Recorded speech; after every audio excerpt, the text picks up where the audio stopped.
मराठा आरक्षणाच्या मागणीचा आवाज आणखीन बुलंद करणारे मनोज जरांगे पाटील हे उद्यापासून आझाद मैदानावरती उपोषणाला बसणार आहेत। पण जरांगे पाटील मुंबईत पोहोचण्याआधीच मराठा आंदोलक आज सकाळपासूनच गटागटाने आझाद मैदानामध्ये दाखल झाले। जरांगे आझाद मैदानावरती दाखल होण्याआधीच तिथे हळूहळू मराठा आंदोलकांची गर्दी जमू लागली आहे। शेकडो मराठा समर्थकांकडून घोषणाबाजी करण्यात येते। मराठा समाजाला आरक्षण मिळाल्याशिवाय आझाद मैदान न सोडण्याचा चंगच आंदोलकांनी बांधलाय। दरम्यान आज दुपारी मुंबईत पावसाची हजेरीही पाहायला मिळाली। संध्याकाळपर्यंत मैदानामध्ये अनेक ठिकाणी चिखल झाला होता, त्यावरच खडी वाळू टाकण्यात आली। पण त्या परिस्थितीतही आझाद मैदानामध्ये मराठा कार्यकर्त्यांची गर्दीच पाहायला मिळाली। मराठा आंदोलकांची आझाद मैदानात हळूहळू वाढणारी गर्दी पाहता कोणताही अनुचित प्रकार घडू नये यासाठी दुसरीकडे यंत्रणाही सतर्क झाली आहे। सेंट्रल रिझर्व्ह फोर्सची एक तुकडी आणि rapid action force Azad Maidan परिसरात तैनात करण्यात आली आहे। आता या सर्व घडामोडींदरम्यान सरकारने 9 तासासाठी परवानगी दिलेल्या आझाद मैदानातील जागेची मराठा आंदोलन संयोजक वीरेंद्र पवारांनी पाहणी केली। पाहूया।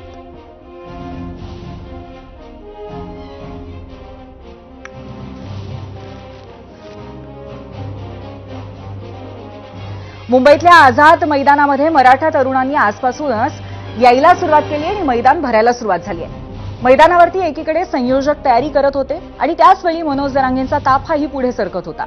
त्यांनी जुन्नरमधनं बाहेर पडताच एबीपी माझाशी संवाद साधला आणि त्यात जरांगेंनी पुन्हा एकदा मुख्यमंत्री देवेंद्र फडणवीसांवरती टीका केली आणि यावेळी तर थेट मुख्यमंत्र्यांचं कर्तृत्वच काय आहे असा सवालही त्यांनी केलाय।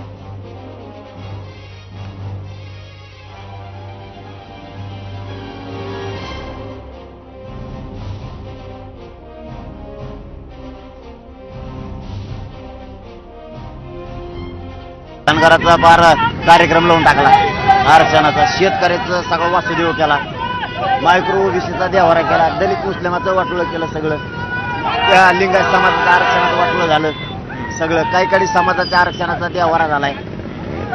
लाडक्या बहिणीचा तसा कार्यक्रम काय करतो तो बाबा, एक करतो आहे बाबा फोडाफोडी करून फक्त सत्ता घेणे, दुसरं तर करतो तो काय नाही, कोणी सुखी नाही, कोणी सुखी नाही। फडणवीस साहेबांच्या लक्षातच आहे ना आपल्याविषयी किती चीड निर्माण व्हायला लागली। काही जणांचे ऐकून त्यांचे 4-2 जण तिथले बसलेले कान भरी द्या आणि त्यानुसार ते वागत। तर अशा पद्धतीचे टीकेचे बाण मनोज जरांगे पाटील यांनी सोडले। दरम्यान आज गणेश दर्शनांच्या लगबगीची गर्दी पाहायला मिळत होती, पण तरी सुद्धा महायुती सरकारच्या प्रमुखांपासून बड्या नेत्यांपर्यंत प्रत्येकाने आपली भूमिका ठसवण्याचा पुरेपूर प्रयत्न केला।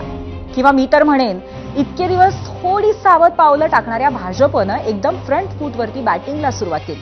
अर्थात त्यालाही कारण मनोज जरांगे पाटीलच आहे। जरांगे पाटलांनी आधीच पहिल्या मिनिटापासून देवेंद्र फडणवीसांना टार्गेट केलं होतं, त्यामुळे जरांगेंना प्रत्युत्तर देण्याच्या प्रयत्नात मराठा समाज दुखावला जाऊ नये म्हणून भाजपची भूमिका अतिशय सावध होती।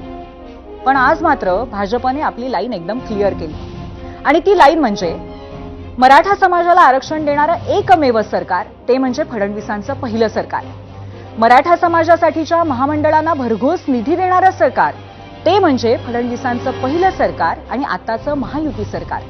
आणि हे ठसवत असतानाच शरद पवारांनी 5 दशकांमध्ये मराठा समाजासाठी आरक्षणाचा विषय का सोडवला नाही असाही सवाल केला। 15 वर्षांच्या आघाडी सरकारमध्ये आरक्षण का दिलं नाही असे प्रश्नही भाजप नेत्यांनी केले। फडणवीसांच्या पहिल्या टर्ममध्ये दिलेलं आरक्षण महाविकास आघाडी सरकारने घालवलं। सर्वोच्च न्यायालयामध्ये महाविकास आघाडीला मराठा आरक्षण टिकवण्यात यश का आलं नाही असे अनेक सवाल भाजपने उपस्थित केले।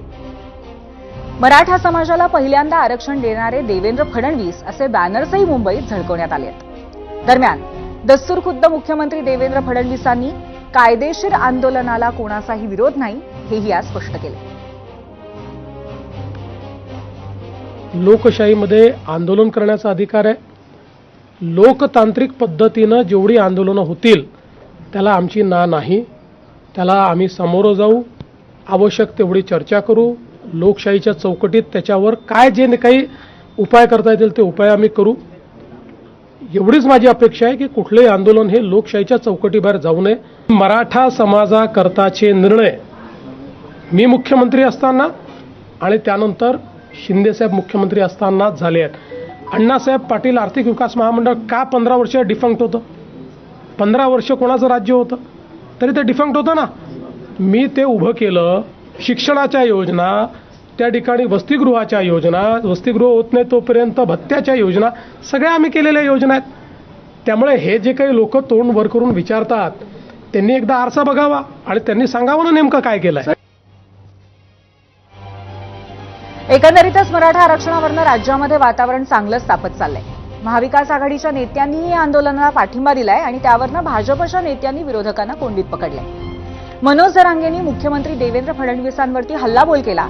त्यानंतर महसूल मंत्री चंद्रशेखर बावनकुळेंनी फडणवीसांची पाठराखण केली. मुख्यमंत्री देवेंद्र फडणवीसांनीच पहिल्यांदा मराठा समाजाला आरक्षण दिलं, पण आता त्यांनाच टार्गेट करण्यात येत आहे. ते मराठा समाजाचे नाहीत ही त्यांची चूक आहे का, असा सवाल बावनकुळेंनी केलाय.